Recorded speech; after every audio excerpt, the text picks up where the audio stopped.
Streaming to YouTube.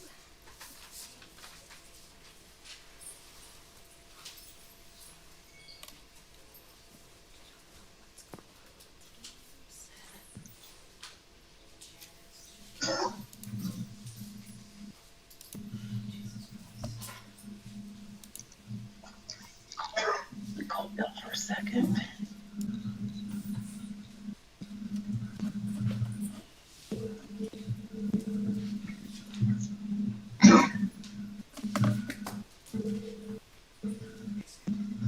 Hey, Bill. I honestly.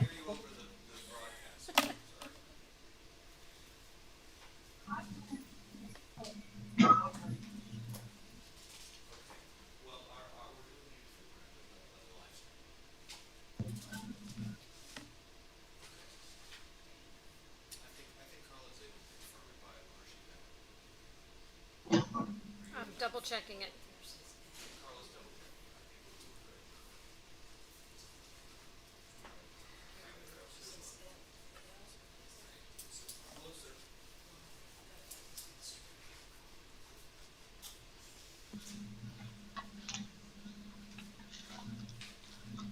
We're not using the commissioner's hearing room, and that's what I was checking. Well, not the commissioner, they're doing YouTube. They're doing a different, using a different.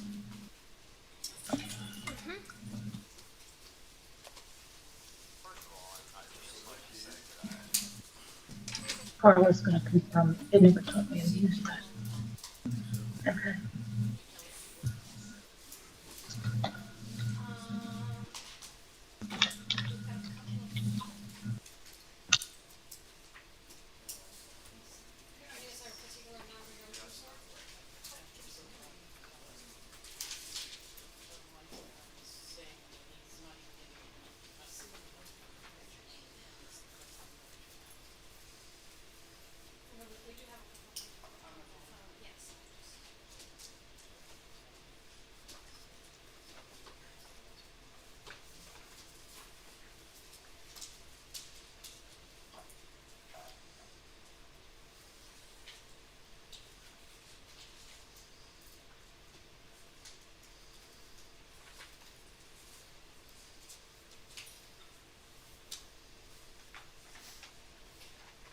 Anyone just joining, we're waiting for the live stream to be confirmed and then we'll get started.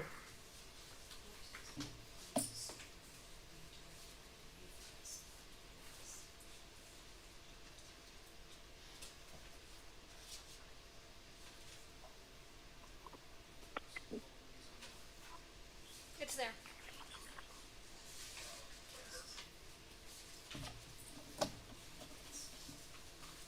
Kim, we're set. Everything's working.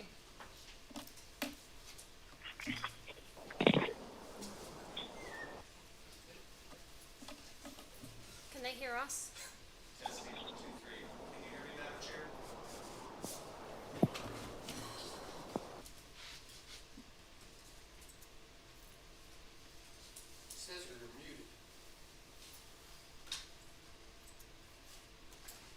Kim, can you hear us? Testing, testing. Madam Chair, can you hear us? I can hear you. Wonderful, thank you. Bill, I think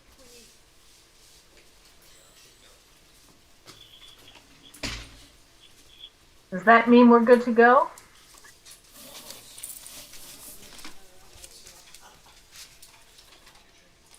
We need to adjust the microphones. Okay.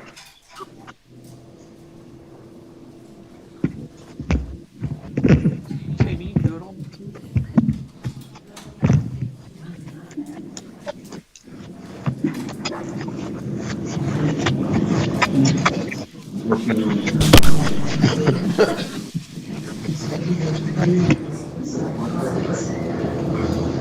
Thank you. Yep. I think Carla has one.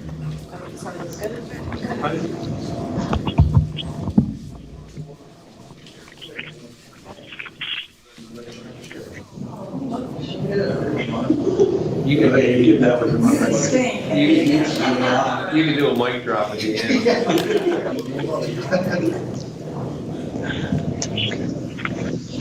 All righty, Madam Chair, I believe we're ready now. And welcome to the June 9th meeting of the Comprehensive Rezoning Update Task Force. We have a full agenda, so let's get underway. Just let us know if you're here. Al Nickerson? Here. Larry Norris? Here. Bill Sutton? I see Mr. Sutton. Here. Brian Greenwood? Here.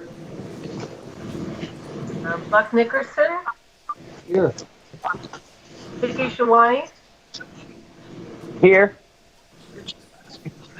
Cindy Genser? Cindy's here. Running just in time. James Saunders? Here. Joe Hickman? Here. Pat Langenfelder? Here. Paul Ruge? Here. Sam Shogi?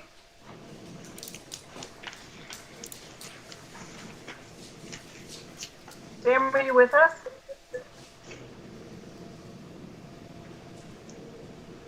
Tom Mason Here.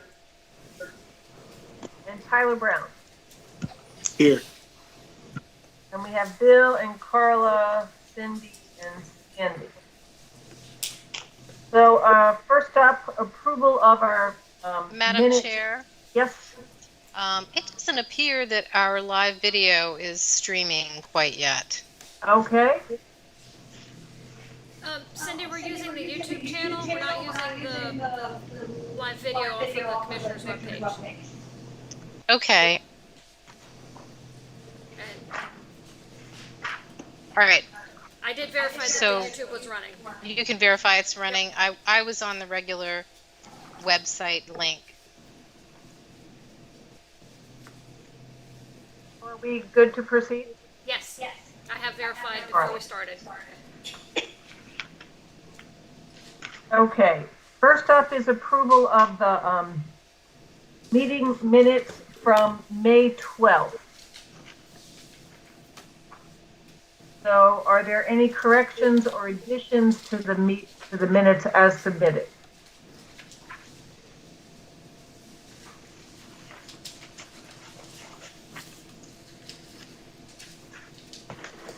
I make a motion we accept as presented. Pat Langenfelder. Thank you. Anyone opposed? So hearing none, we will accept the minutes as submitted for the May 12th meeting. And let's move on to old business. I'm a second it, Ken. I hear someone in the background. I'm not sure. I can't hear you clearly or loudly. This is Jim Saunders. Can you Yes, hear me? Jim? I said I second the motion. Okay. We're not making formal motions here, but thank you. Okay. So we'll move on to old business. Carla or Bill, is there anything we want to discuss on our request number 13 or 18? Staff has no items for discussion on those. Okay.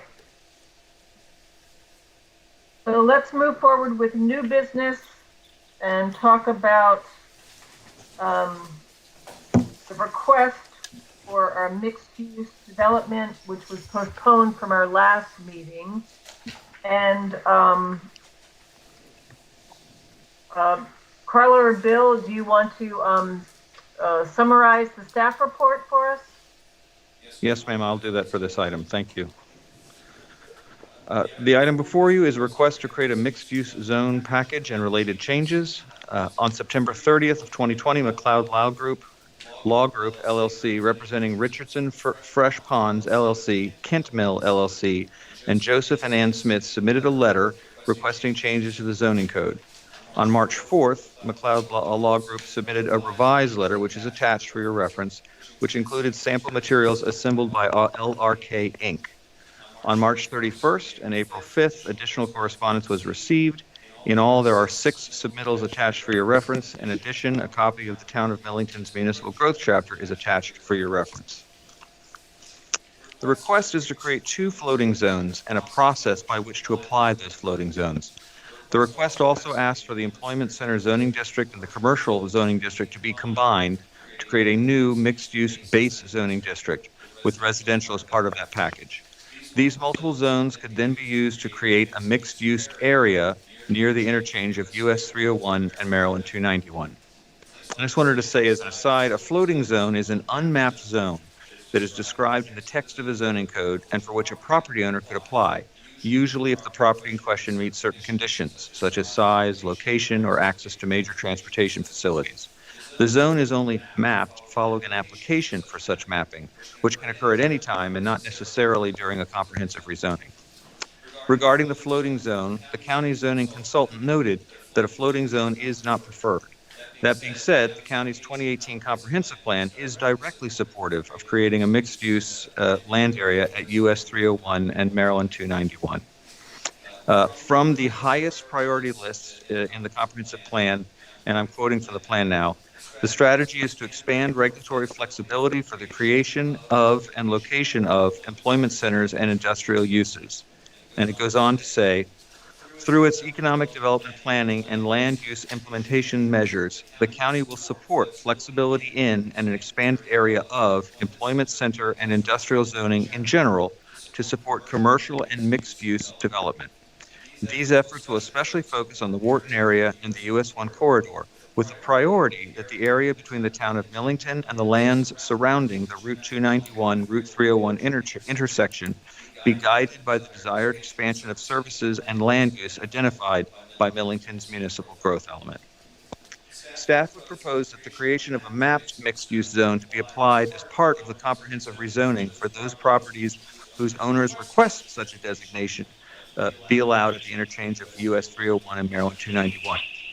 This would be in advance of and in coordination with an anticipated annexation plan by the town of Millington. This proposed zone would be the most inclusive zoning district in the land use ordinance, with the uses being both flexible and containing uses from more than one district. The resulting district would only be appropriate for the land surrounding the US 1 Maryland 291 interchange. It is recommended by staff that this new zoning district only incorporate existing uses from other zoning districts and not add additional new uses that are not permitted elsewhere in the land use ordinance.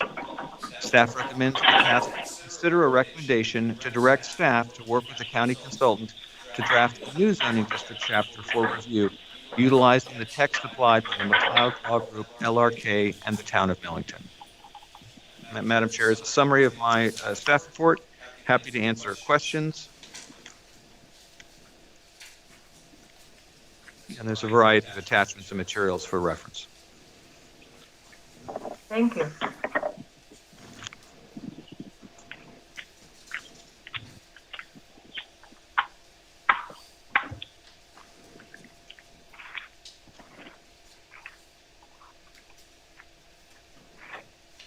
Questions or comments from task force members? Bill, on page 3, it says Zone Co, our consultant, suggested the floating PUD districts are not as satisfactory as once thought. What did they mean by that? In the industry, in their opinion, floating zones the PUD zones are not, from their point of view, as a general zoning implementation tool, not as satisfactory as they once were thought. They were very, very popular for some time. So that's what they meant by that. I don't think I answered your question. I guess, why? I guess is my question. They did not go into a lot of detail. I think they felt that it was no longer a best practice.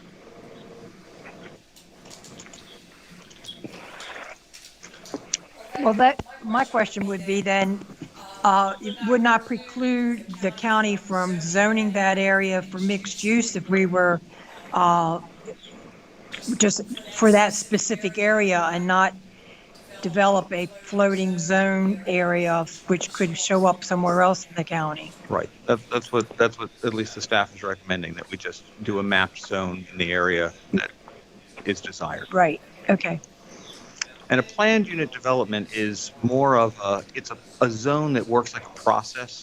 And I'm sure Vice Chair is very familiar with this, that an application is made and it's sort of propose your own. So a mix of uses and buildings and setbacks is proposed as part of a development, and there's a series of public hearings, and usually someone like a planning commission would make decisions and sort of accept a large site plan with a lot of variables in it and review it for that site specifically, as opposed to having rules adopted in advance and then you have to just apply the rules, and that's how the system works. So it's more of a process oriented zone.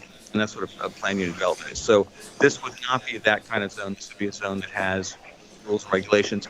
We do have a zone like that. The village zone has some of those aspects where you make proposals. So I think something like that would certainly be useful and could be used, but maybe not the full planned unit development approach. So you're saying, in other words, mapping a mixed use is not as flexible as the PUD. Is that what you're saying? Well, the mapped versus the floating zone is one issue. The PUD versus regulations is a different issue. They're actually two different things. So I think staff's recommending that we not do a floating zone, do a map zone, and that we utilize less aspects from a planned unit development approach and more aspects from a regulatory approach. Maybe including some of those aspects like the village district currently has. That's helpful. Pat, for example, the village, Okay. for example, like the village district and I think the industrial district have some provisions that allow setbacks to be determined during planning commission review. So there might be items Carla, like that. you're breaking up and I can't hear you very well. I'm sure that, I don't know if others are experiencing the same problem. I was just saying that the current land use ordinance has provisions in several districts that allow the planning commission to determine setbacks at the time of project review. And so there might be aspects like that that could be included in a mixed use development.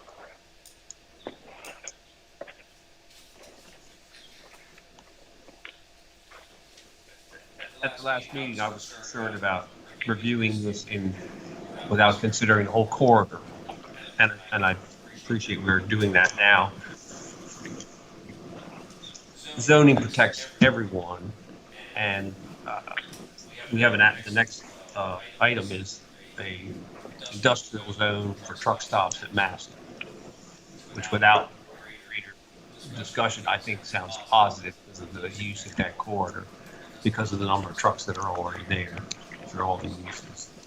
Now with that if that applicant was to get a zoning change and affect that, how he will necessarily be competing against what he does not know. Down the that to me is a concern, that someone that follows the zoning ordinance has got a competition with what they don't know, investments and other uses that could happen in this floating zone because it's unknown, and it could preclude investments in other areas. I see. And that's my concern. It seems to me, particularly in town village, that we could get pretty close with village zoning in some areas of knowing what we want there. I mean, we do know. And I feel like when you read Millington's land use comp plan, you know, they're not consistent with that as I read it. So I think they need to be more involved in that, whether it's done as zoning by right or as some sort of zoning. I did reach out to town manager with this staff report and met with the town manager, and she was favorable toward the recommendation of staff on how to resolve that, not to do the floating, but do the map zone, etc. I know from our last meeting, also a member asked, you know, how are they going to feel about the idea for the industrial in Massey, and they are going to town manager is going to talk with her, I think, planning commission about that and get some reflection on that. But she mention that I think in general, the town is hopeful that the Dutch Deli site will someday again function as it had once a long ago. So that's helpful. Good hope. Yeah. I understand that. Mhm. Thank you.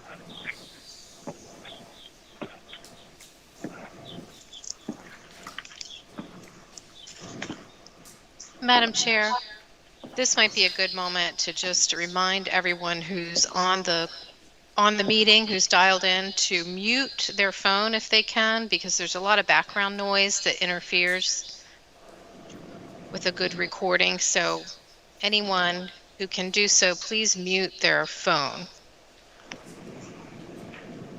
Thank you.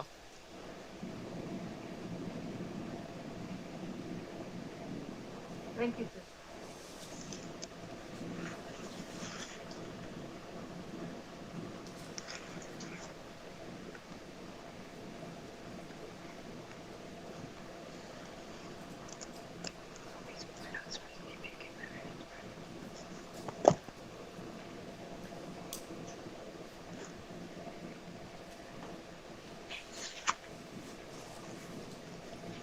Are we going to talk about the other one, or?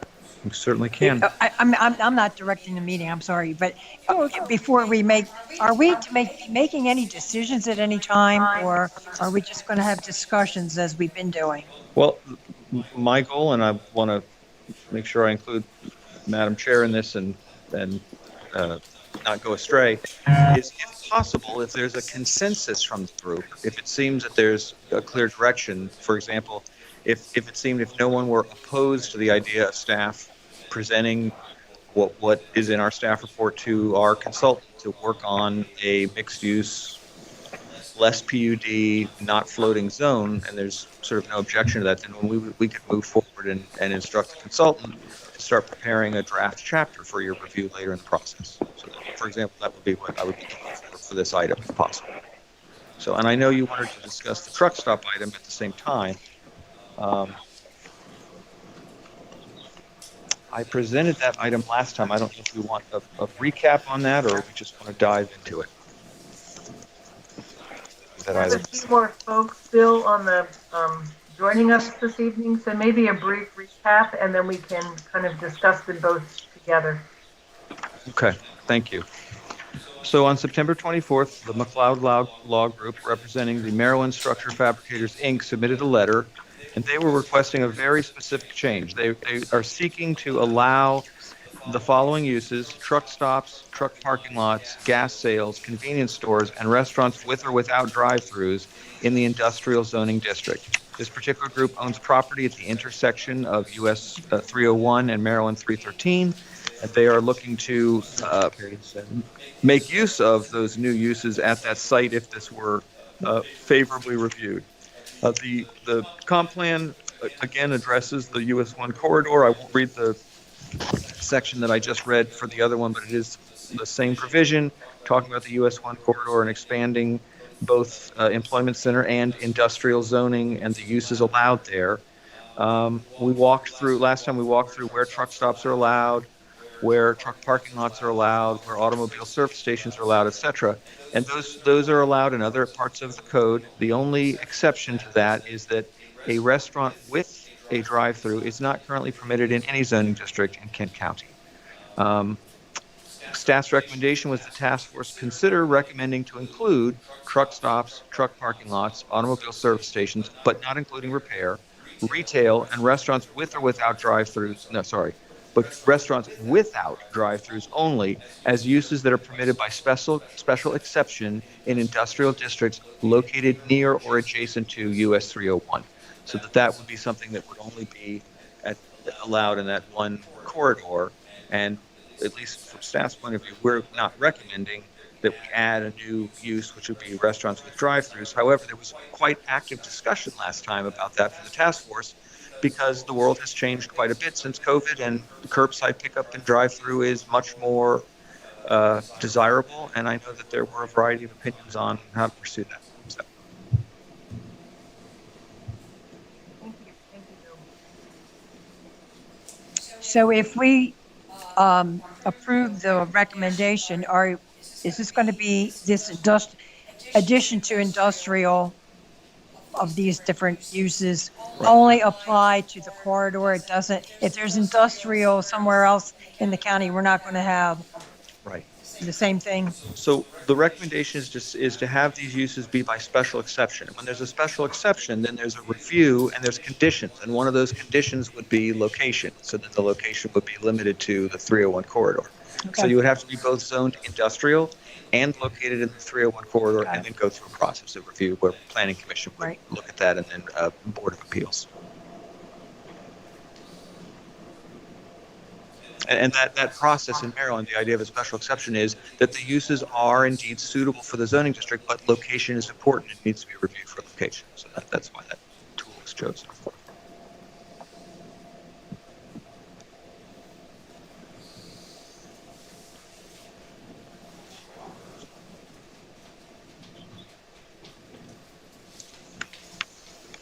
Other comments or questions on either request?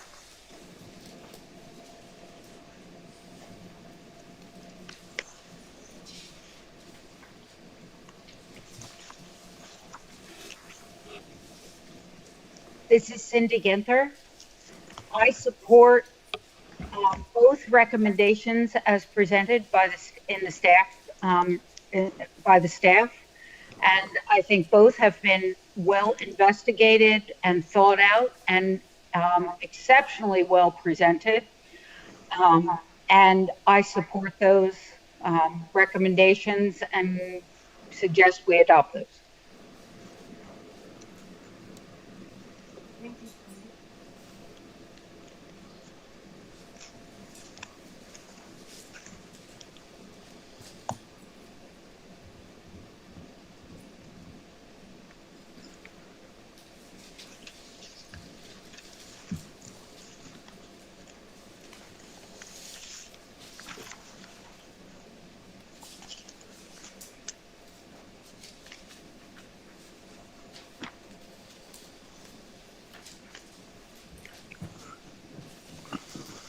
So it seems that if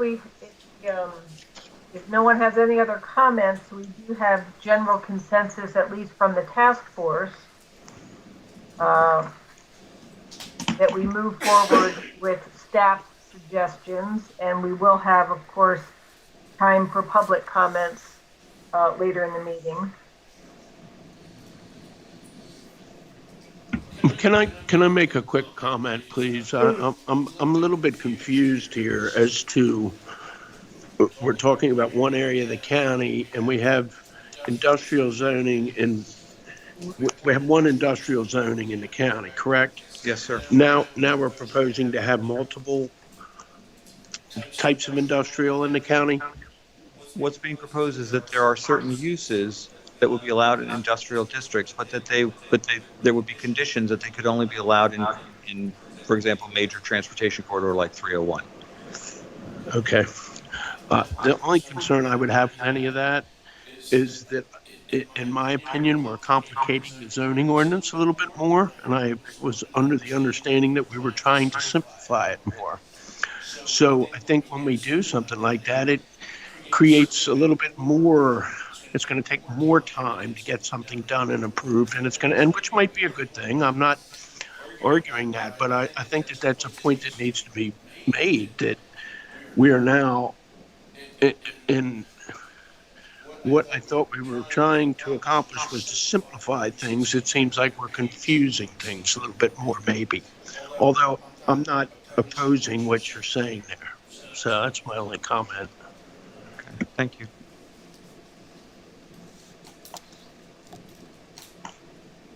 I would just add, Bill, that we're trying to streamline but also come up with some innovative solutions. And I think this might fall into that latter category. Thank you. This is Tom. I have a question here. Like, it's saying automobile service stations, but not including repair. Would the truck stops include repair?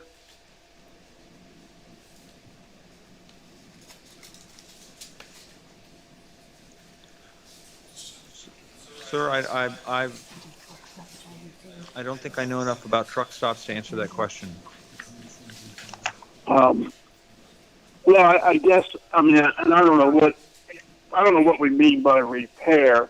You know, if a person's traveling and they have a flat tire, can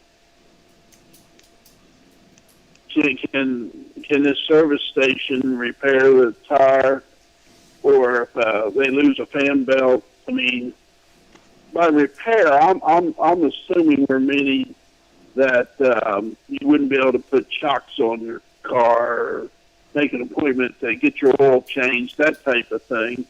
But it would not exclude an emergency.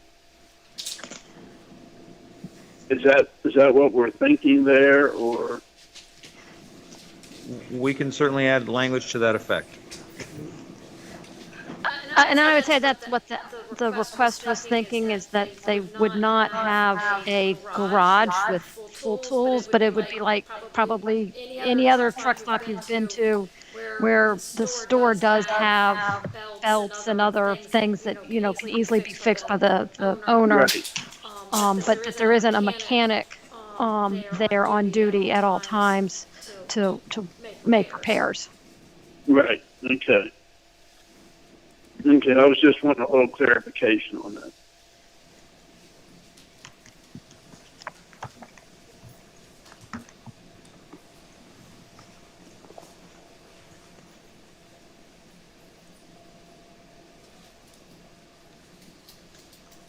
And we would still, another question here, we would still have restaurants with drive-throughs in this mixed-use area.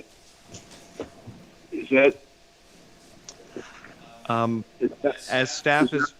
Staff's recommendation would not propose any new uses, and a restaurant with a drive-through would be a new use for Kent County. Okay, well, why wouldn't we want to drive through in that 301 corridor? We could certainly add that. I think my reason for not including that is I'm trying to craft a sort of a compromise proposal to make it through the most favorable consensus. Right. Well, I understand that, but I think what we're one of the things I think we're trying to do is to make this area more attractive to travelers, and one of those would be a drive-through restaurant. Because I think what you'd find is once people knew it was there and it was an easy off and easy back on, they wouldn't be stopping at Middletown, where you've got to turn and it'd just be a whole lot quicker, and that revenue would come to Kent County and not somewhere else.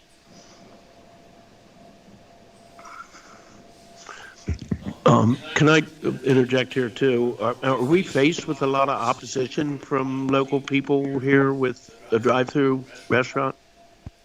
I mean, I'm not aware of specific opposition. I'm aware that there's a long history and that choices have been made over time about not including them. So I am certainly and charged with going with what the task force would like. I'm just asking because I mean I don't have any opposition for a drive-in restaurant up on 301. I mean I don't see why they can have them on either side of us or wherever, and then we don't have one. I don't understand that. So I'm just asking the question. If there's a reason that makes sense, then I'm all for a sensible reason. But if there's no reason, or it's just a handful of people that say no, then I think we'll look at it closer. Okay. I do think the last meeting we've heard several voices talking about how it didn't fit the character of the county. Trucks in particular are not interested in drive-throughs, and it seemed that we liked the more favorable, approach that Molly's has taken.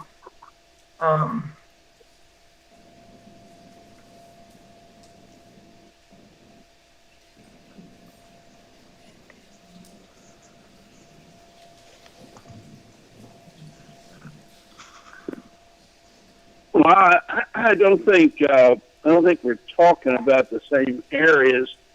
Molly's, I don't think a drive-through would make any sense there.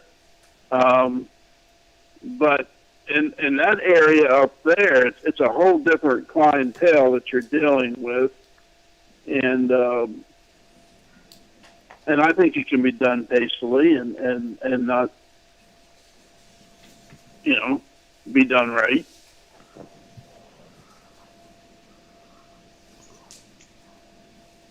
This is Cindy Ginther. I think what I'm hearing is in the mixed use area of the 301 corridor, we would want to consider allowing drive-throughs, but on the truck stop area, which is allowing a truck stop in the industrial area, perhaps that's not where the drive-through we wanted that located. I'm just summarizing what I think I've heard. Is that correct?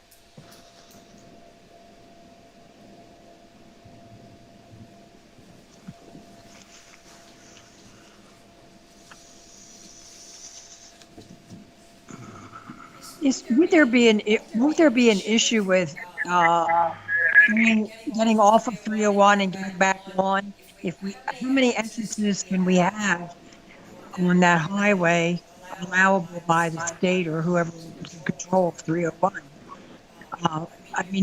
We already have the crossing there at Mass, whatever route number that is, I forget. And then down in Millington, there's an exit off there, maybe two.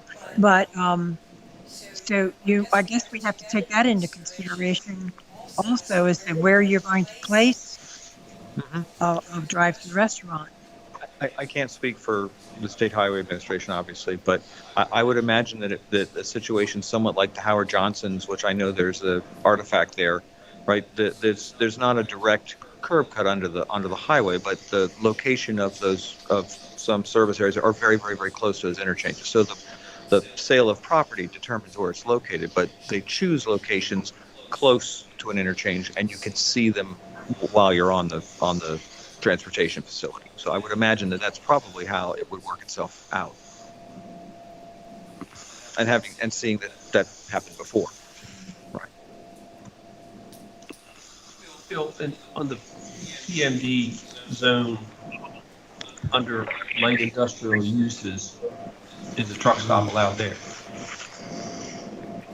PMD, planned mixed use PMD. Oh, okay. I don't know if truck stop is specifically listed in that proposed zone. Right. If I've got zoning up there, I don't want to have to plan my business against an unknown, because they have the advantage because they can move their zoning around and change it. I think that owner of other properties have rights too when they have zone rights, and they're not going to be a PMD. So that's my concern, is those things, is that if you allow, we're supposed to make there's employment center and industrial up there. We want to make it valuable. As a county, we need to, but we need to have more of it apparently, and that's fine too. But I also think that the owners that have it now, there's some properties up there for sale now. And I think when if you have an unknown or unspecified, you give an advantage over other properties that have their zoning is known.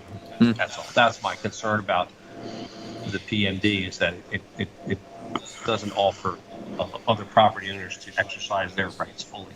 So I think the planned mixed zone would have a specific list of uses. Well, that was what I was Carla, asking. I'm sorry, Carla, can you start over? I was saying that the planned mixed zone that is discussed in here would have a specific list of uses. So anybody who looked at the land use ordinance would know what is allowed in each zoning district. That was my question. Would it be allowed? That's what I've asked. And we haven't fleshed out all that list of uses. Yeah. So that was my concern, is that I know there's other properties up there in the Massey area that are already zoned, and it seems like they would be at a disadvantage if they don't have the opportunity to have this flexibility. That's my concern. Is that, every owner has property that values are related to uses. Well, I mean, the idea of doing the text first is that when we get to the mapping, everybody will have an opportunity to see what is proposed in the text and will have a chance to ask for specific zoning. But they won't have the opportunity to do PMD. Well, the PMD will be defined at that point. So it will be a zoning district that will have a list of uses, and somebody can come in and say, hey, I'd like to be that zoning district too. And then it's up to you to make a recommendation to the county commissioners to decide whether or not that property is appropriate to be zoned that way. Okay, but they still won't have flexibility. They're going to have a zoning district, whatever they Right. And you're the kind of PMD will be a zoning district. with a lot more flexibility, which is what it's intended. I understand that. Well, flexibility in terms of the variety of uses. So, no, the location will be set.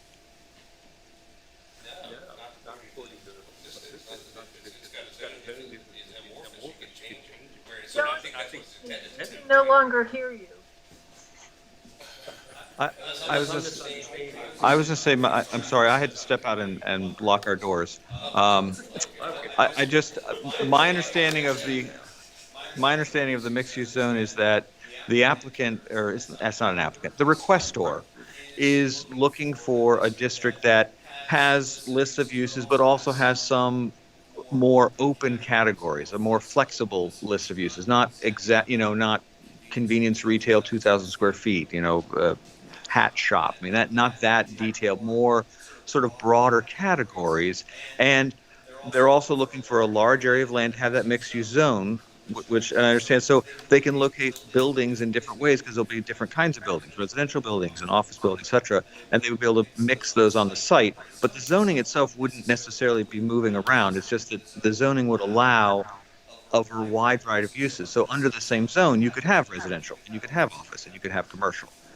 If that helps. Yeah, I just at the process now, we're going to the process because there's a list, it's great, I think they're fine. No problem with the uses, should include drive-ins, I think, restaurants, whatever, but they aren't placed until they're known they can be used, but then the owners or the land in that area come in and say, now I want to put my car wash here, and that becomes commercial. Right. That's how it's. And you go through a site plan process to do that.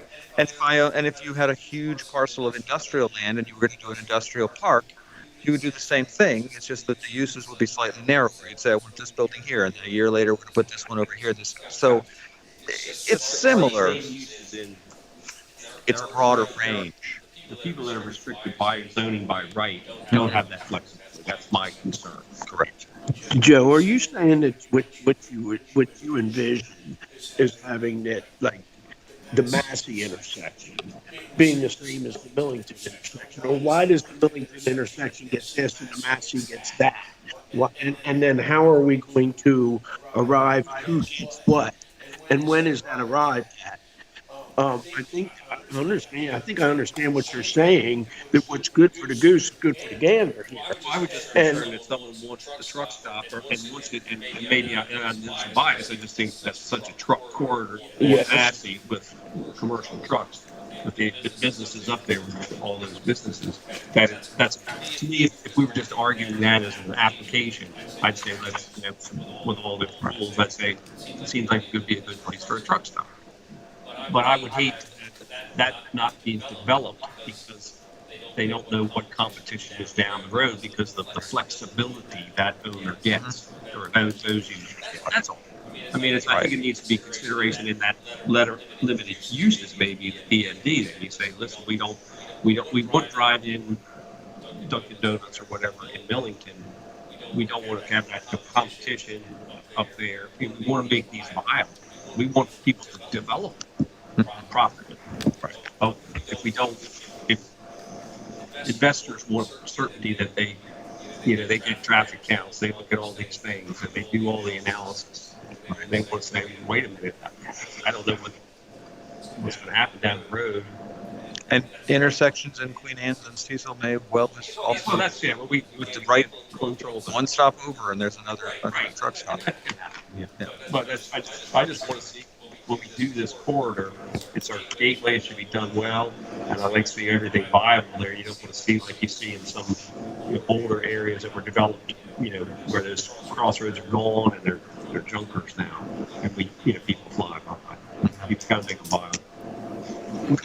What, Carla, I'm a little bit confused again. I'm sorry I get so confused, but are we saying that we're discussing zoning classifications now, and that in the future of our meetings that we can sit there and then the general public can say, well, I like the idea of that floating zoning. Can I put that down here in Fairleigh? I think an owner can request that after we have determined that, okay, this is what our PUD or our floating zoning or whatever you want to call it, it's going to end up being called. Now we're going to have this in Kent County. So now landowner down in Fairleigh can say, well, I'd like to have that right here. I mean, is that what I'm hearing? They certainly could ask, but it doesn't have to be granted. I mean, if in your description of what is appropriate for the zoning district, it says most appropriate for use or appropriate for use in the 301 corridor, then that's spelled out. So then that would not be eligible. And again, this is a process whereby this task force advises the Board of County Commissioners, and the public has the opportunity to request specific changes to the text and to request any zoning district that they would like to have on their property. It doesn't mean they get that zoning district on their property, but they're allowed to ask. And then we go through an evaluation. So the answer to your question is yes, someone can ask for sure, but that doesn't mean that it has to be granted. Well, how can somebody ask for something they don't know what it is? Well, by the time, hopefully, as we move through this process, we will have draft chapters and zoning text so that people know what they're asking for. Okay, so we've got people asking for a zoning change. This hypothetically say, somebody would like to have their land zone from ag to village. And we're going to change village, or that's all going through review. Why would anybody want to ask for that change now when we don't even know what it's going to be? Well, some folks have had things in mind for a long time, and I think, at least I feel like, we've never said that we're going to make wholesale enormous changes. Creating a new zoning district is a wholesale large change. We're talking about mixed use, but that's something it's been envisioned by the comp plan for some time. But we haven't talked about wholesale changes to zoning districts. So we're talking about things like changing a 25-foot setback to some other size setback in the district. So, but there hasn't been really a lot of discussion of major changes to that district. So, and this process has sort of slowed down from COVID. I mean, our hope had been that by this time we would be talking about specific zoning map changes, but we're not there yet. And we're going to give people a second opportunity to go through that process of asking, and want to make sure that they understand what they're asking for and why, etc. So, but there's plenty of people, I think, who have had long-term goals for change, and they've probably already made. I know that we already have a dozen or so requests on file. So. Okay, all right. I just trying to get it straight in my mind what the process was here. Right. I think this process is more of a fine tuning than a restart. Okay. And yes, I'm getting a second from Carla, so that's good. That's always good. So thank you.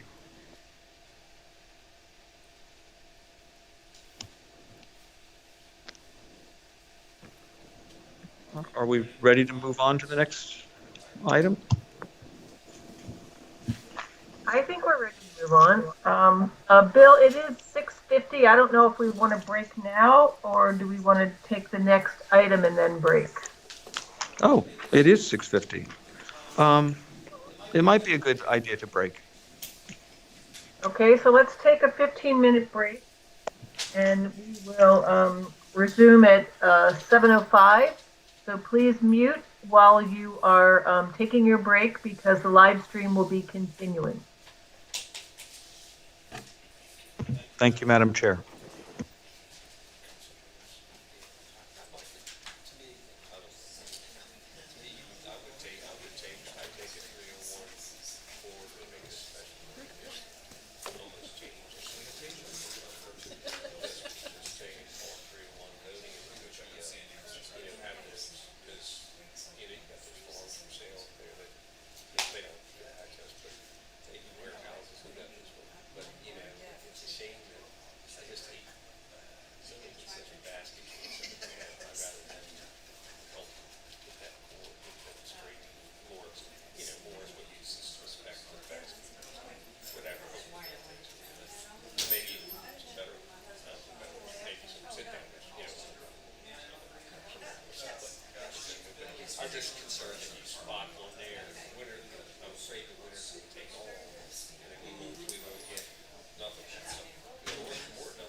showed me. I said, I wish I'd done that. I just wish, they're nice inside to have them. But I said, It is, yeah. I wish Albert had done that. That was when it was Brother Joe's then. That was when Joe, yeah, exactly. You hit him with that price. Yeah, right? Have you talked to him lately? Yeah, he called me, hard labor is a little bit of money. But he called me a couple weeks ago, and I guess him and his wife have separated, which is a good thing for planning. Oh, yeah. And I guess, well, they've been kind of on and off, but they're out of the house. They're not living together now. And actually, he's got her first son too. He's adopting her first son. That he's not. Yeah. But he's raised. So that's good for him. Well, I don't know what the other son's for, but yeah, like a lot. I don't know. She's an attorney, and she's did like 2 years in jail. I mean, over different states. She's experienced. Oh yeah, she probably make a good lawyer. She could make a good DUI attorney. Where's the kid? Right down here. They're running the camera in there too, so. Oh yeah, how'd you make it? Yeah, I hope he's happy. That's freaking crazy. Crazier than me.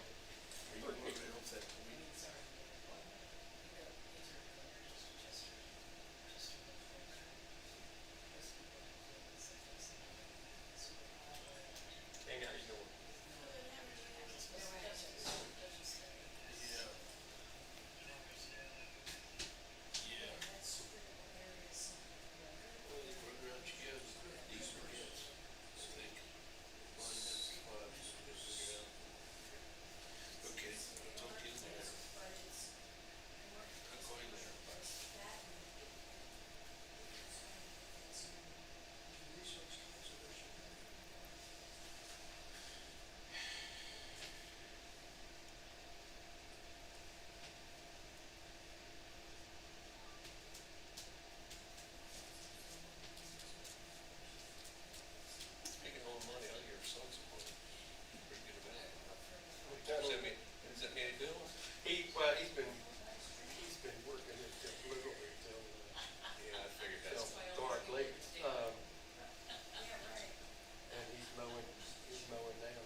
supposed to rain today. I thought we had like 70% chance. Says 70% on here. See, it does or does not? It does. For today or tomorrow? Thursday, Friday. Between Millington and Sutherland. It did. We didn't get I don't know what they got, but. And then all night tonight, it's 70% after 10 o'clock.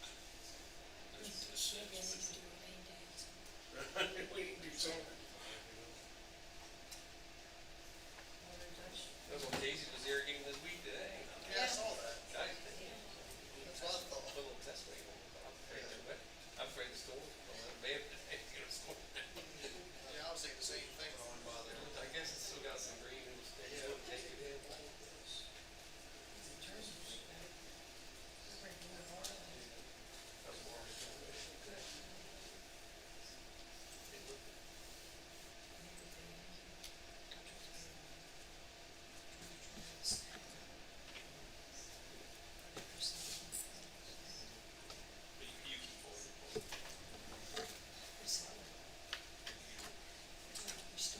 Yeah, right, yeah.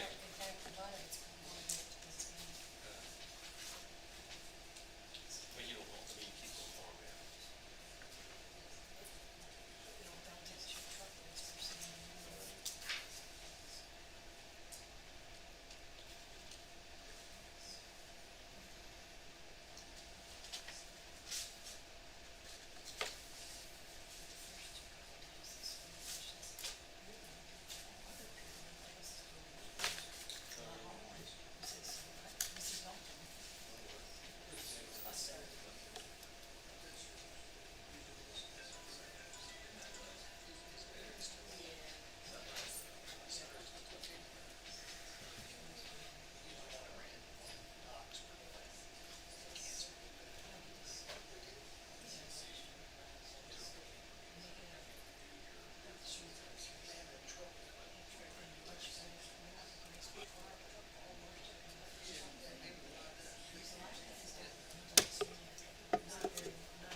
Really Amish going from the spin. Are they Amish? Yeah. I think they were supposed to or something. Okay. That's what I can tell. It's really difficult.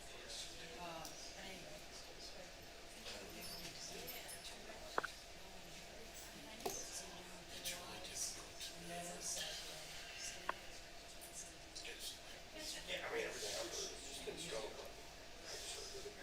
And what I've heard is bad boy.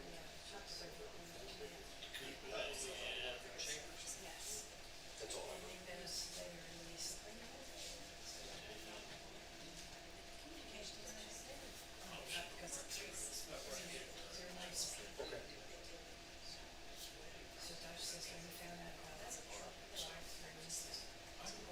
Did the house? Oh, no, again, it didn't, it hasn't gone.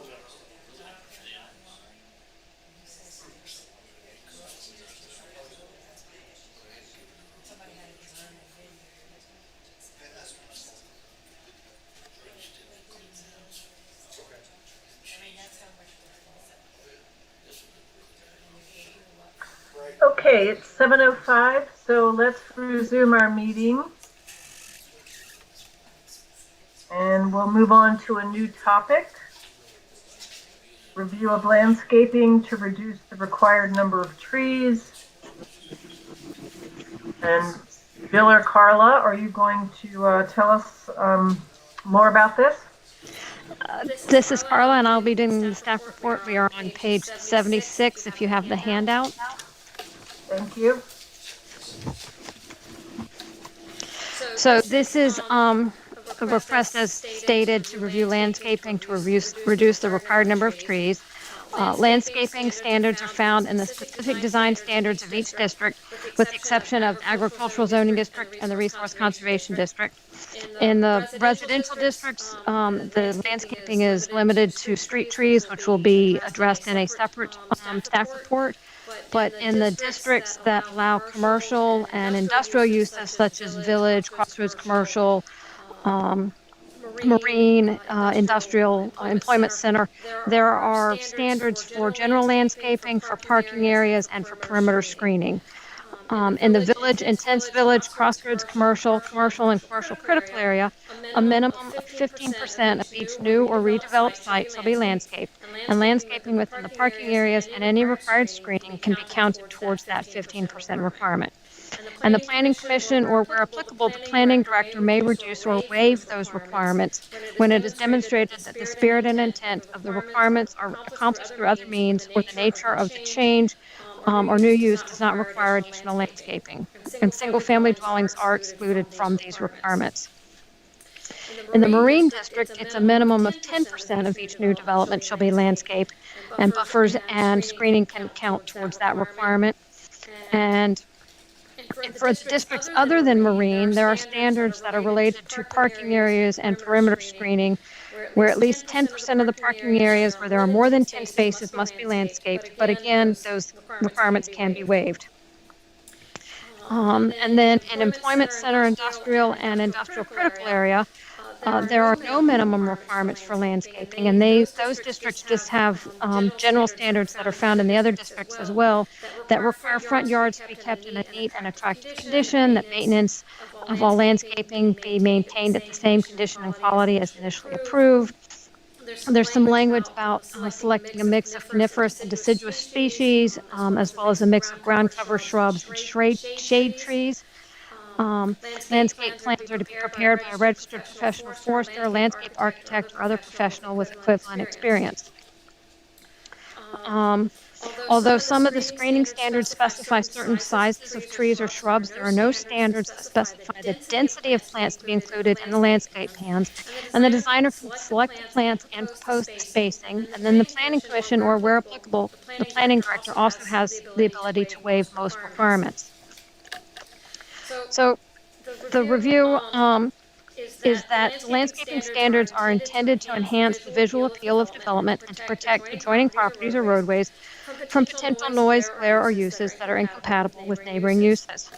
Landscape designers have a great deal of flexibility to determine how to satisfy the requirements, and the Planning Commission, or where applicable, the Planning Director can waive the requirements. Landscape areas do not have to be densely covered with trees, shrubs, or ornamental flowers or grasses, and the standards could allow for proposals of grass lawn with shade trees. Of course, the lack of specific planting guidelines does make adequately landscaped a subjective decision. There, of course, are alternative ways that we could look at landscaping. For example, Queen Anne's County defines different types of plant units and then requires a specified number of plant units based on the type and location of development. Or Talbot County has standards that address how much of a site must be landscaped and then has standards for densities of trees. For example, some districts require 25% of the site to be landscaped, but also specifies that at least one tree be provided for each 5,000 square feet. Staff's recommendation is that since there are varying standards of required coverage ranging from 10 to 15%, some projects will have much more required landscaping than others. So staff recommends that the standards be made the same for all districts and more consistent across all zoning districts.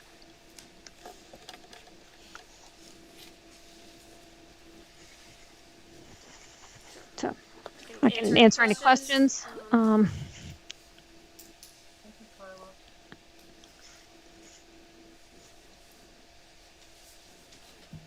Carla,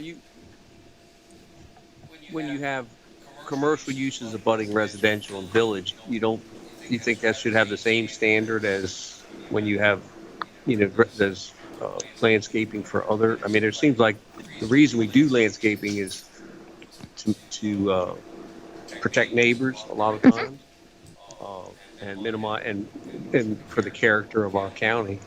But it seems like some uses are more intrusive than their neighbors and others. A lot of the commercial uses have ambient light all night.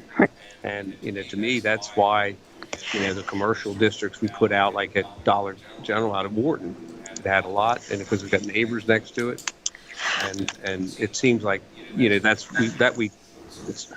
don't always have to do what the applicant wants. We want to do what's best for the community. Correct, but you can, for example, you can still have screening standards, but maybe not specify that a certain percentage of the property has to be landscaped. So there wouldn't be a requirement, like in the village district, I think it's 15% of the total parcel area has to be landscaped. So there could still be ways to address the screening issues, to address some parking lot landscaping, require some foundation or front yard plantings, but not specify that they meet a certain percentage of the property to be covered. And that the planning commission, or in some cases, the planning director does have that ability to kind of look at what the situation is, to look at what the existing topography or, whether fences work, berms can work. So there are ways to have some flexibility without being real specific on the number of trees. There should be flexibility. I understand. That's the part. If you standardize it for everything, there's different uses have different impact on, if you're up in Massey in the industrial areas and you're screening a solar field from an asphalt plant, from a propane thing, to me is less intrusive to those uses than the guy that has the house up there. And I think when I said let's try to standardize things, it was more kind of let's have if 10% is adequate in marine, then maybe that's adequate in village. And you can still have all of those screening requirements that ultimately may require more landscaping than what is technically specified, just based on the condition of use or the condition of the surrounding properties.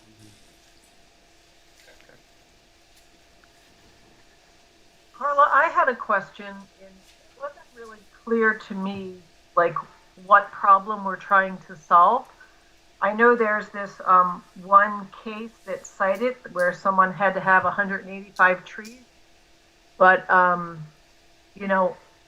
having been on the planning commission for 7 years now, it seems to me that's kind of a one-off situation and not a trend.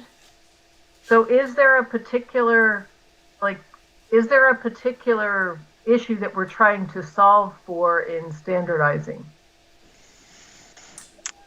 I think we are trying to clarify the standards to help everybody understand that landscaping is not so much about the density of the plantings, but it's about sort of the aesthetics of the property or the screening of neighbors.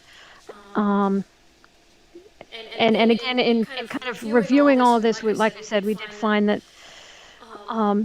not all districts are the same, and maybe they shouldn't all be the same, but it's just something to take into consideration. Do we really need to have 15% of the lot area for some zoning districts, 10% for some districts that require landscaping but don't set a percentage of the property that has to be landscaped?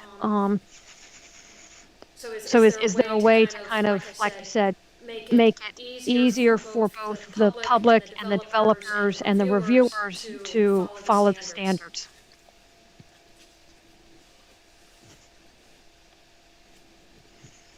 This is Buck.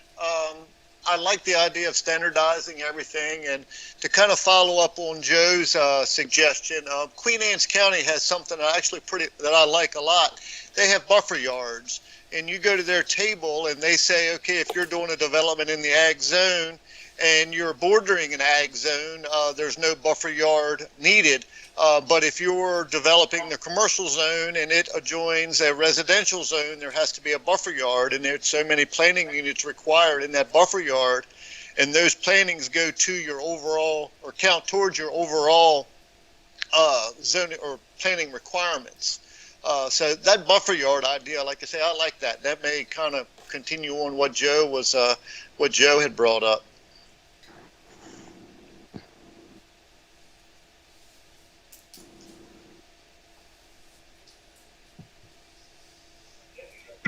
I might interject something here. I think I would agree with you, Buck, on that.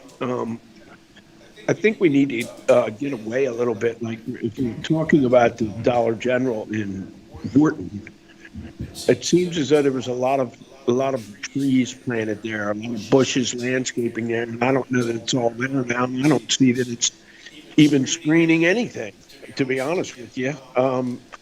So I think that we need to address how the landscaping needs to be installed in order to serve the purpose of what we're trying to have it serve the purpose of, for whatever zone it is. I think a standard zone's fine. Standardizing it is fine, but I think you need to define what it is you're trying to screen and cure that problem is how it should be designed. For instance, if we don't want to see something, then we need to put up a barrier of trees that are going to serve that purpose. Not just put trees randomly around the property that what I see around is half of them die and get taken out. So That's an enforcement issue. I know it is, but Bond now. I mean, I think if our county got aggressive on bonds, that would be something unusual. And I don't think a lot of people would like that. But there are a lot of places that I look at Gillespie's done a nice job cleaning up down at Camp Soup, but those trees in that wet area, yeah, they're just gonna die. But I'm hoping we're not sending tree police out all the time. But I think that's the remedy. If you think they're dying out there, Dollar General, they should be forced to bond. Yeah, but the bond only goes just along, man. Well, but it goes long enough to keep trees alive. It's all maintenance. They don't, they stick them in spoiled. They stick them in spoiled dirt and hire someone to mulch them and they walk away. We got to figure out how to screen it instead of just randomly putting a pond. Well, what random? They had design. They had to follow the landscape plan. They hired someone to do that. I don't know. DMS did that one. They didn't do it random. No, they had a Dollar General. They had a landscape. There's some background noise if you're not speaking. So. Cindy, I thought I saw you. Did you have a comment? Yeah, this is Cindy Genther. Just from our business's perspective, landscaping plans and the planting thereof is very expensive. I support what Buck has suggested in his buffer plans, and I think that's a good way to go here. I would just support that. Speaking for the farm community, we have a lot of tree nurseries here that do very good business here, and I'm glad we support them with aggressive landscaping plans. They got to make a living too. Good point.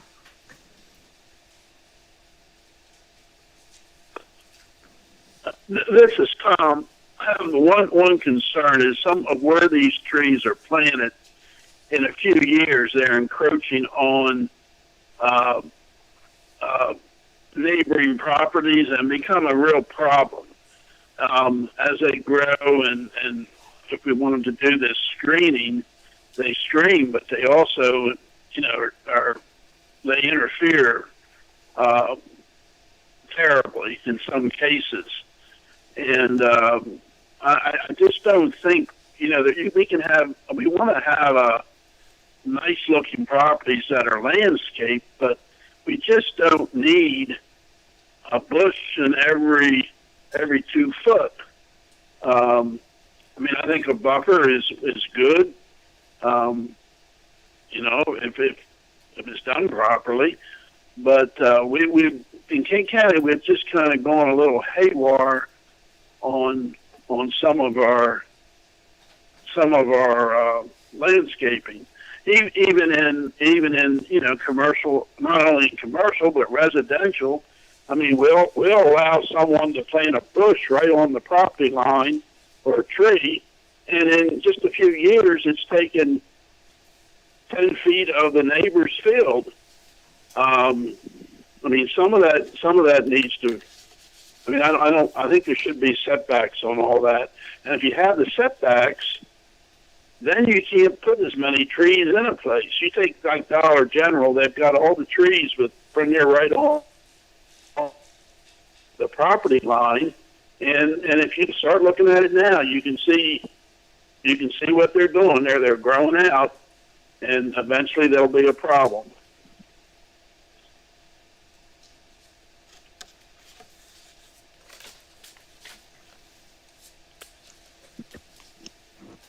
We can certainly look at including standards that would address sort of having establishing a setback for landscaping. And I think that when we, when Mr. Mackey does the next staff report dealing with street trees, he will have some suggestions on that.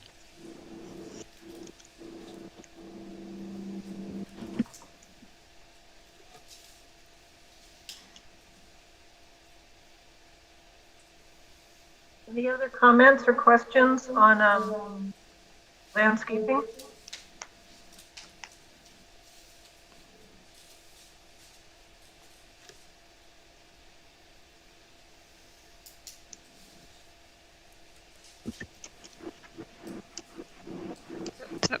Madam Chair, it sounds like the consensus was to explore the idea of kind of a buffer yard and to sort of standardize some of the landscaping requirements to potentially have more consistency across zoning districts. Yeah. Yep. Okay, thank you. All right, thank you. So let's move on to our next request, which is review of setbacks along roadways.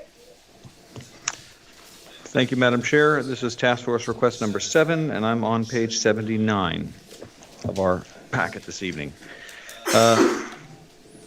In this request, when I took a look at it, it seemed like it was touching on topics like complete streets and other approaches, as well as street trees.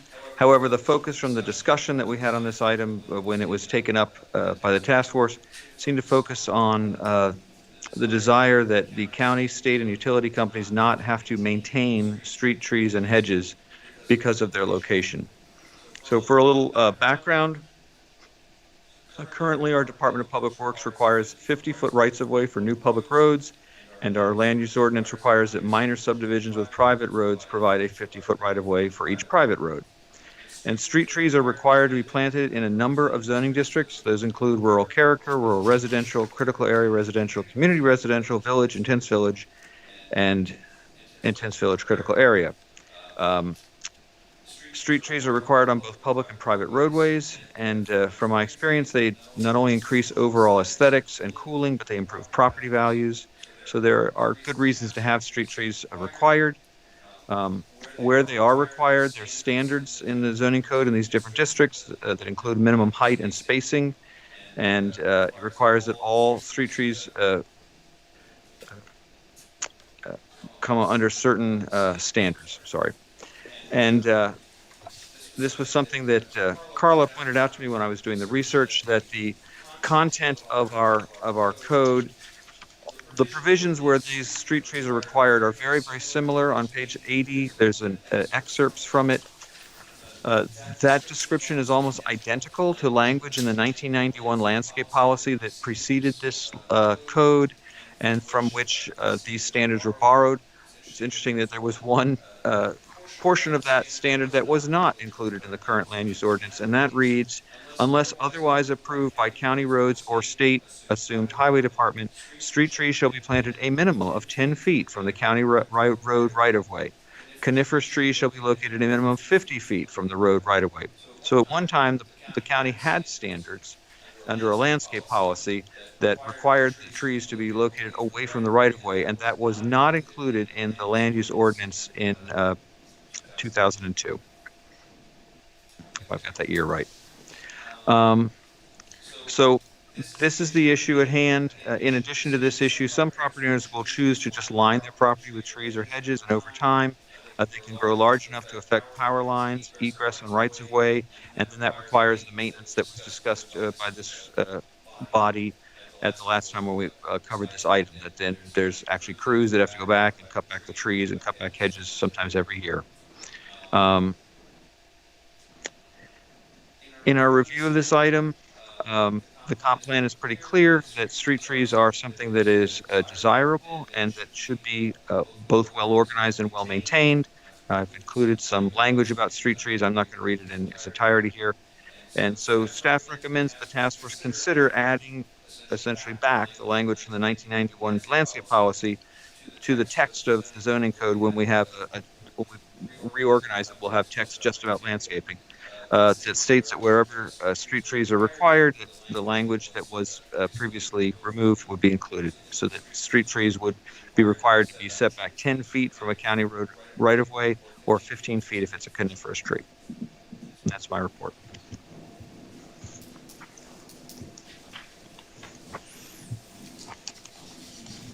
And thank you, Carla, for the history. Thank you, Bill. Questions or comments?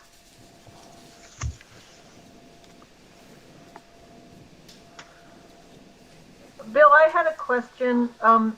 Do we know, was the omission intentional? Like, was it serving a purpose, or do we think it just, the standards just weren't included? I'm afraid I don't know.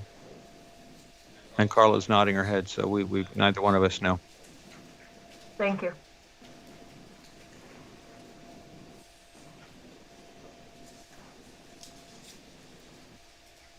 I think when the question came up, whoever suggested this, I think we're talking about two different issues. Okay. If you're talking about street trees in a new subdivision, I'm all for street trees in a new subdivision. I think it's a wonderful idea.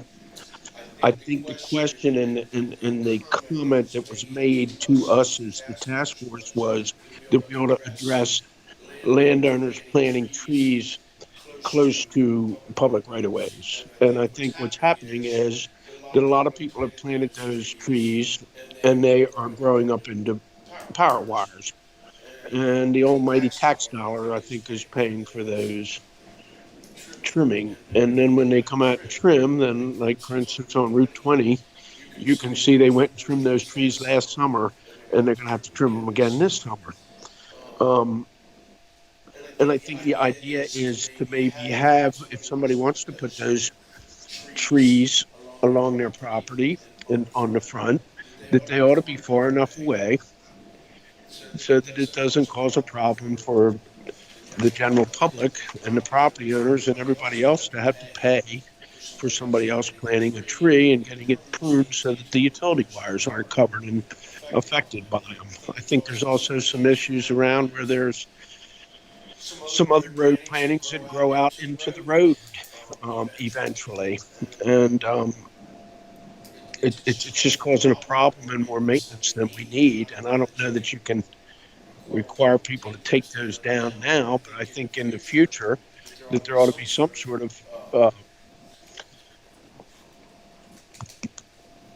clause in our zoning ordinance where we're not allowed to plant trees that close to those spots, along the roadways where they would go up into a wire. Do you think people should have to get a permit to do that? I don't know about a permit. I just think there should be Because I've hired someone to plant trees on county roads. They're about this big, but they're going to get bigger.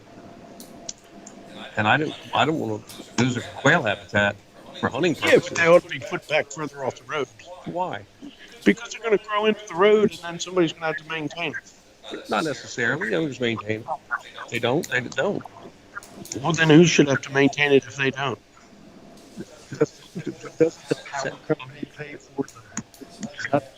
I just don't want to see we have to get permits to plant wildlife habitat. I'm not saying that. That's not funding interest, and that's why they're there. And I think that I would hate to think our county is going to be enforcing habitat plantings on farmland. I think that's crazy. I think there's a difference between what you're calling habitat plantings and people just planting screening or whatever. You can plant all the habitat you want. You're welcome to come out and see what I have if you want, but I don't plant it there where I've got somebody else is going to be responsible for maintaining those trees because they grow across the line or whatever. That happens on every farm we have. I mean, our property lines, the trees go both sides. There's a hedgerow. That's what happens. I just How think many farms are you planting that stuff on, Joe? And how many of them are getting those hedgerows on? And how many of them are you taking hedgerows out of, reality speaking wise? I have no no idea. I think that's part of the discussion. I just don't want to have to come to the planning office to get a permit to do quail habitat work. Yeah, but that becomes a whole different issue with the Who's going to enforce it? soil conservation and stuff. I'm talking about when you go down, when you go along a roadway, a public roadway, and you plant trees there, and those trees grow out into the public roadway.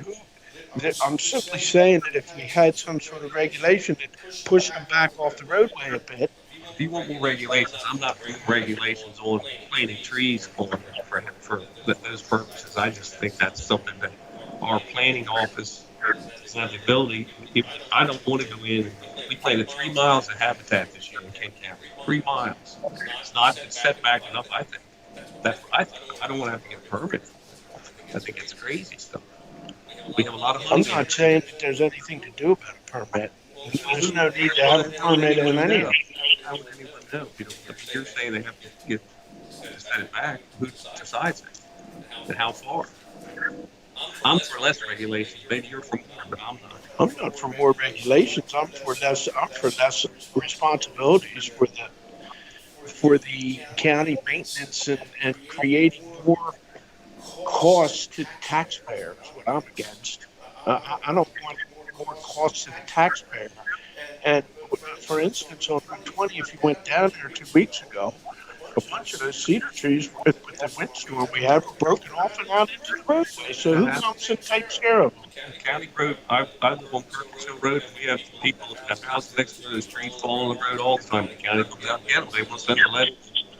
People live there and take them. I'm simply saying if you said that you can't plant them within so many feet of the roadway, then you're not going to have those issues, and you're not going to cost the county more money. That's How do you where the plant lies?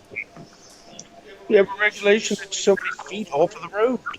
Okay, that's an enforcement issue. I think that's a regulation that's unneeded in Cape Town. I think that's an intrusive regulation that you would want on farm particularly, but where you're doing habitat or screening work, you have to get a permit for it. You're not doing any development. I have not said anything about permit. I haven't said one word about permit. You brought that word up. You said permission. I don't know what else that would be.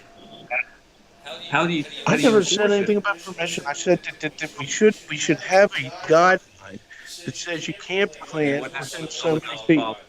You know it. I mean, if so many feet off the road, you should not be able to. I shouldn't, as a taxpayer, be paying for something you planted because it's within the right of way. Does that not make sense? So you think that there's a right of way and that you should be able to plant whatever you want right away? I'm talking about property. What you're talking about off the property line. I'm talking about you plant everything on your property. That's what I would be able to do. Even at a right. It's not a right. It's a property line. It seems we have some disagreement. A lot of these county roads, the county roads are in the right. I think Madam Chair is trying to make a comment. Yes, I'm clear that we have some disagreement here. Let's see if there's other comments or questions to this issue. Yeah, this is Tom. I'd like to comment on this. I mean, the problem is the planning of the, and there's nothing wrong. If a landowner wants to plant a screen, that's certainly his right. But it should not be where it interferes with other citizens and the roadways or power lines. And I think one way you ought to be able to come along between your hedgerow and the road with a lawnmower and be able to mow grass. And if you can't do that, then that hedgerow is too close to the highway. I mean, and it certainly makes everything, we talk about in King County what we want to see. Well, that is much, much more attractive than this hedgerow that's out of control out in the road. And habitat makes no difference whether it's right along the road or 100 feet off the road. Quail habitat is the same either way. But I would like to see where we would have it so you should be able to come along there with a lawnmower or some kind of mowing device to mow that.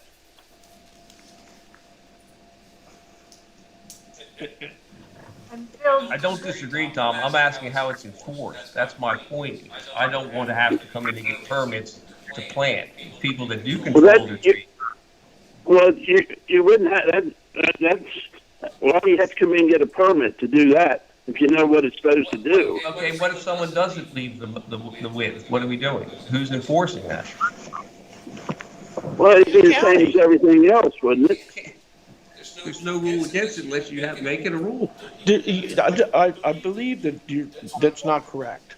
I know that if you're going down Queen Anne's County on 213, and anything 50 foot back or whatever that distance is of the right of way, the state highway right of way, to the pole line, across from Smiley's and across from Lower Farms and all that, nobody can put any signs in that area. And that's what I'm saying. Each one of these roadways. Only when it's a right of way. That's what I'm getting at. Not when it's. I don't have a county road right of way on many properties or state right of way. There's no right of way because they don't have a right of way. Because the ditch and the property line is the property line. I want to be able to do what I want on the property line. So you got Route 20, and where those wires run right in front of my farm, I can plant right up to the road. Is that what you're saying? If it's your property, do you own the property? I think that there's a right of way there. There's either a. You shouldn't plant on the right of way. I'm talking about your Well, that's what I'm talking about. Every one of these roads that we have, I believe, has. County roads don't. I don't know about that. County roads. Most properties, these county roads, the landowners own to the center line. So I own right to the macadam. Well, there should be a distance off to the side of the road that you can't plant then. That's what I believe. So you can argue that all day long. I'm okay with you arguing with me. And it's not the argument. I'm talking about how are you going to enforce it? Because that comes right to this here. That's my Right. I don't want to give up I think that, personally. You can, but I don't want to. Well, that's what I'm saying, but I don't. We're not necessarily interfering. Then you shouldn't have. Then you should be responsible for trimming your own trees. I think that's a county issue. The county roads can send you letters. If you don't mow them, we will. We'll kill them. We'll spray them, whatever it is, if they're infringing. But that's not a zoning enforcement. That's all I'm saying is we have to stop the infringement on the road so that we're not spending taxpayer dollars to maintain private property plantings that are coming out into the road. That's what I'm saying. So okay, Bill and Joe, can we just hold for a moment because I feel like we're going around in circles here, and I want to see if there's any other comments before we move to public discussion.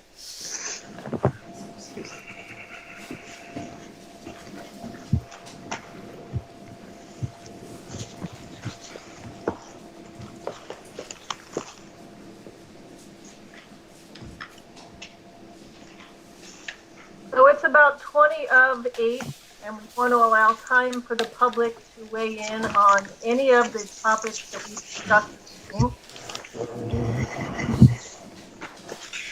So let's table our discussion on the setbacks for now. And let's start with anyone on the I should add, if anyone's on live stream and wants to join the discussion, you can dial in. I'm actually looking for that number. You can dial in 872-239-8359 and enter the conference ID number 948-897-354.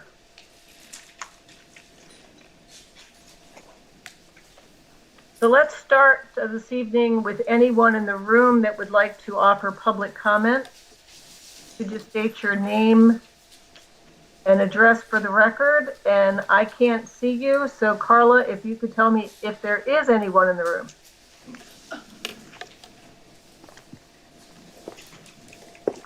Kim?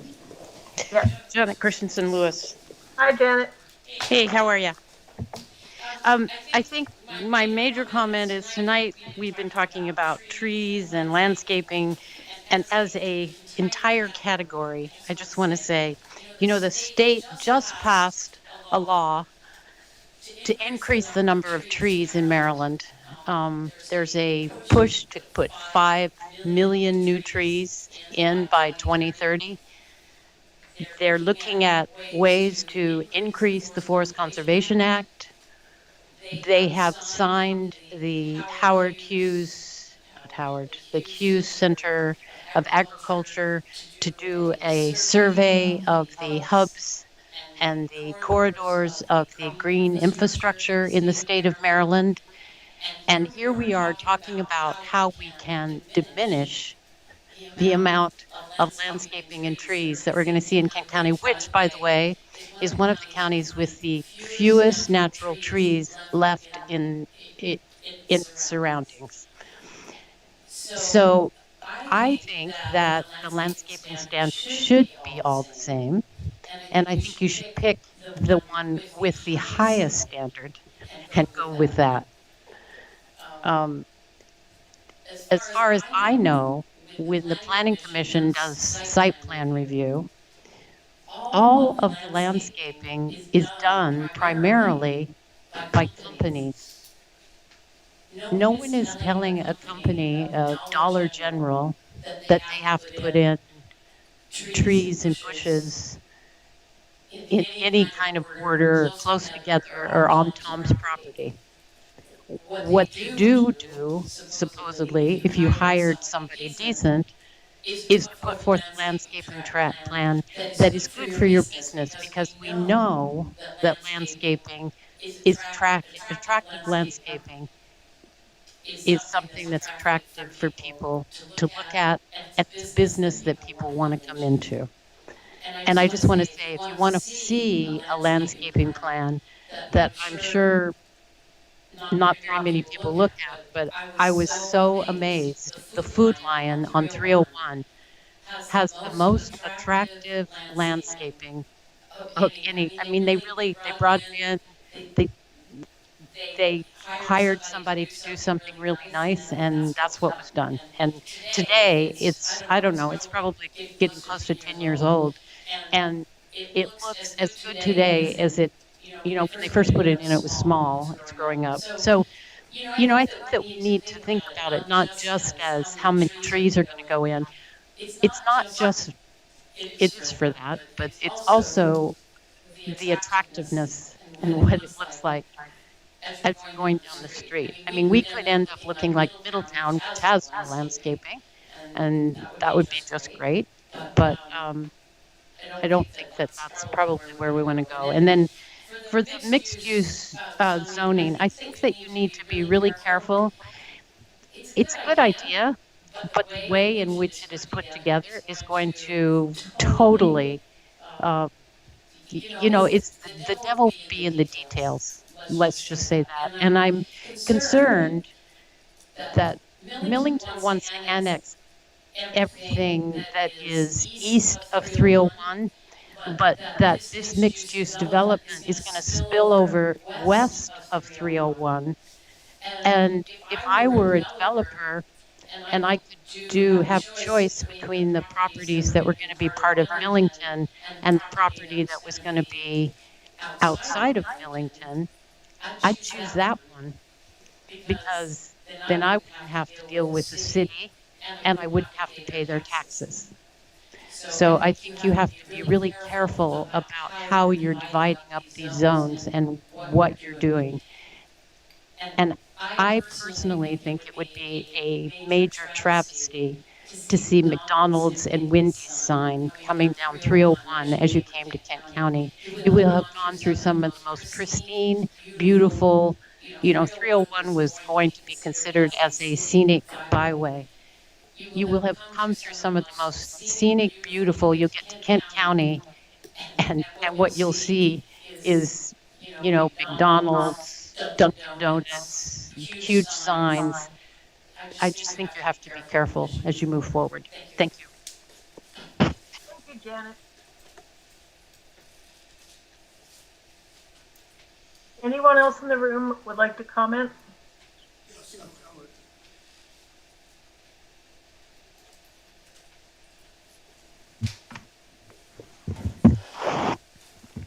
I think My name is Frank Lewis, and I have a farm on Route 291. It's 2 miles from the circle at the 301 291 interchange, basically. And whenever we go in and out, we always go through that interchange to get on 301 going either way. I'm really troubled by the somewhat cavalier discussion that I hear going on about we're going to put in drive-through restaurants, truck stops, large parking lots, and other things at that interchange and I hear no consideration about preservation of the natural environment there and protection of, as my wife just said, of the views and the scenery that exist along 301. Uh, what it would do if you put up some 75 and 100-foot signs for McDonald's and Wendy's and fast food along there, and make that into something that looks like a garish uh, set of truck stops. Uh, what it does to property values in the area, what it does to the environment in terms of what you see every day, and where you're living close to your homes. And I don't hear any discussion in this group about protecting that for the people who live there and live in the area on both sides of it, and would be putting up with whatever a developer chooses to put in because he thinks it's going to be profitable.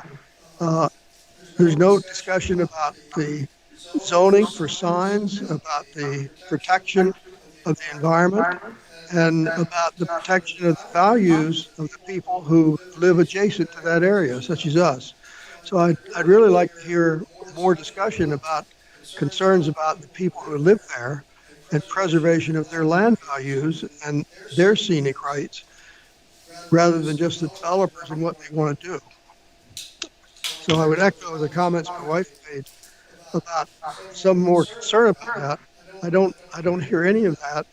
Uh, and that can be made into something that's just abominable fairly easily by putting in a bunch of those things which serve no major value to the county. They don't provide great employment to the county. They don't provide great feedback to the county in other ways. They don't promote other businesses.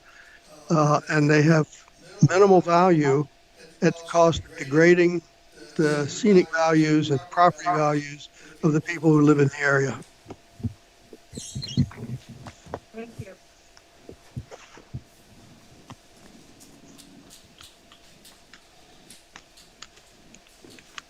It's Jamie Williams. I'm with the Director of Economic Tourism Development for Kent County. And first, I want to say thank you to the task force members because you guys have a hard job here. I think everybody has valid points on all sides of the issues, and I think it's important that we listen to them. I am concerned that a lot of other citizens don't come out and try to understand how this whole process works, so that they could provide input as well. Um, because so often we hear, and I know everybody's probably heard this, we would love to see a Chick-fil-A in Kent County. Well, do the citizens know that there cannot be a Chick-fil-A in Kent County because they have a drive-through? I don't think anybody would be, well, I shouldn't say anybody. I know some people will be opposed to a Chick-fil-A on 301, but I know there were a lot of people that would welcome that. I think preservation and conservation is very well represented in Kent County, and I think we have people on the other side that are doing a great job of fighting for that. We need to fight for some development within Kent County. Yes, it needs to be sustainable and it needs to be in the right areas. If 301 is not the right area, I don't know where is. Thank you. Thank you.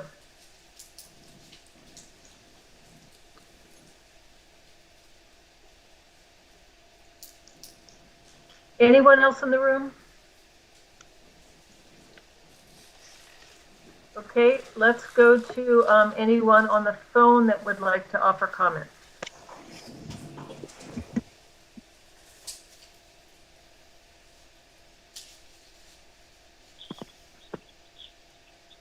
Hi, this is Kyle Hi, this is Kirby. Judy Gifford. Go I'm ahead, sorry. Judy.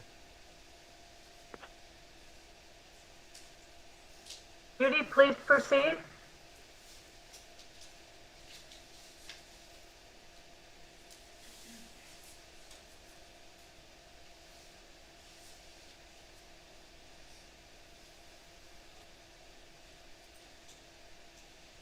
Not sure what happened there. Is there anyone on the phone?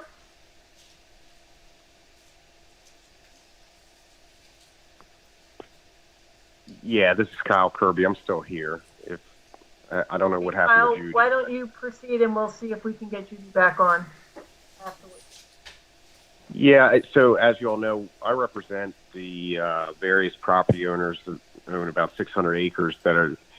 It's already zoned with mixed use. Essentially, it just covers different properties, and this area is designated by the comprehensive plan to be the premier growth area. And I think, just like Jamie Williams just said, there's no better place in the county to have this type of development. All the comments from today were well thought out. We agree with virtually everything that was said.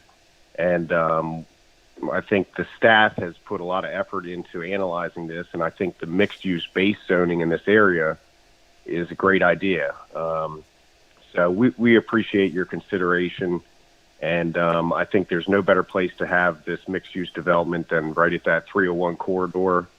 And it's consistent with the comprehensive plan. Staff has analyzed it. The town of Millington planner has analyzed it. And I think it's completely appropriate. I think it'd be great for the economy. I think it provides flexibility and simplicity for our antiquated zoning code. And we appreciate everybody's hard work on this. Thanks. Thank you.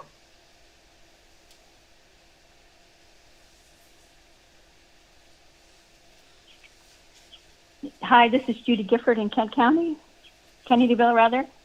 Hi, Judy. We can hear you.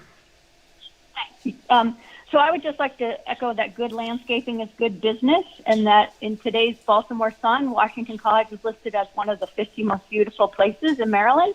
And that is just not a tribute to Washington College, but also Kent County. So I don't think we should reduce any landscaping standards as we try to unify them.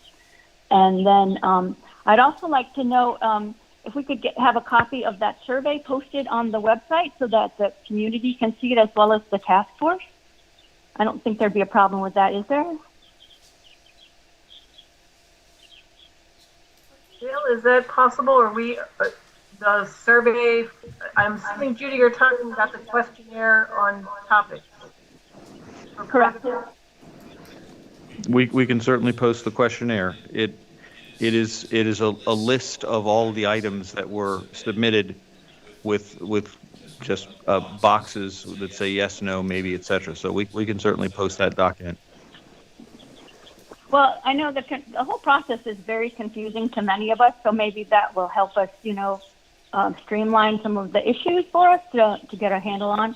And then it was mentioned at the other meeting the other night by Albert Nickerson that, about the criteria for evaluating that survey. Will you post that at some point as well? We will certainly post the outcome, yes. And when will that be? Before I'm planning on requesting that folks return their surveys by the end of next week, so we have all the surveys in hand. Okay, great. Thanks. Thank you very much. Okay, great. Thank you, Judy. Anyone else on the phone would like to offer comments? This is John Leisinger in Chesterville. Hello, John. How are you? Good, thank you. It's been a lively conversation. 2 points I wanted to make. In the very beginning of the conversation, we talked about floating zones and PUDs. And I wanted to reiterate what staff said, which was having taken the initiative to talk to planners in other counties in Maryland and Delaware, those terms and those practices are very outdated, no longer in current use in most localities. And the problem is the lack of specificity invites all sorts of problems going forward. And I would endorse what seemed to be the direction of the conversation, which is to say much better to plot out, map out with some specificity what the uses are likely to be on both sides of 301.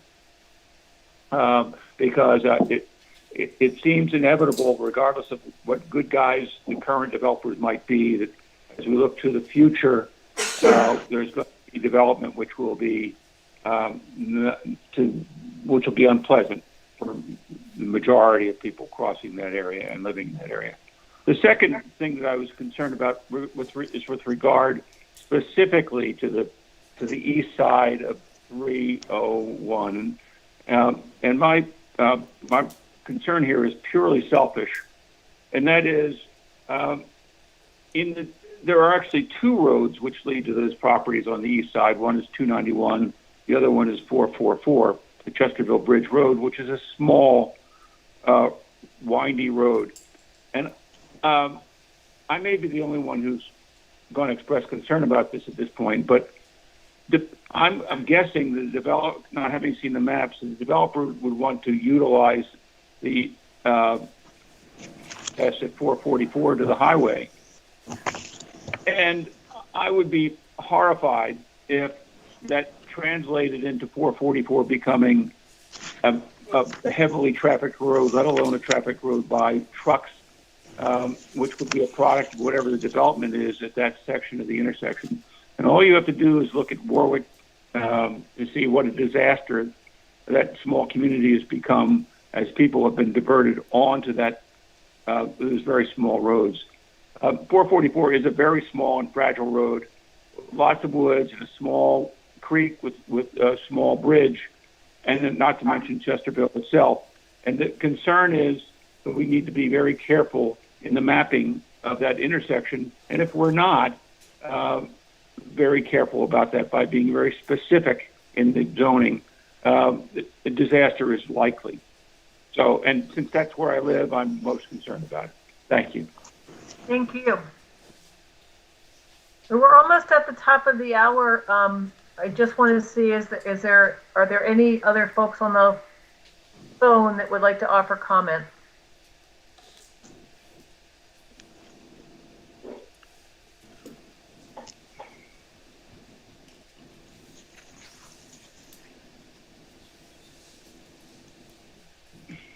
Okay, hearing none, we just have 2 minutes left. So task force, I don't think we have time for additional comments.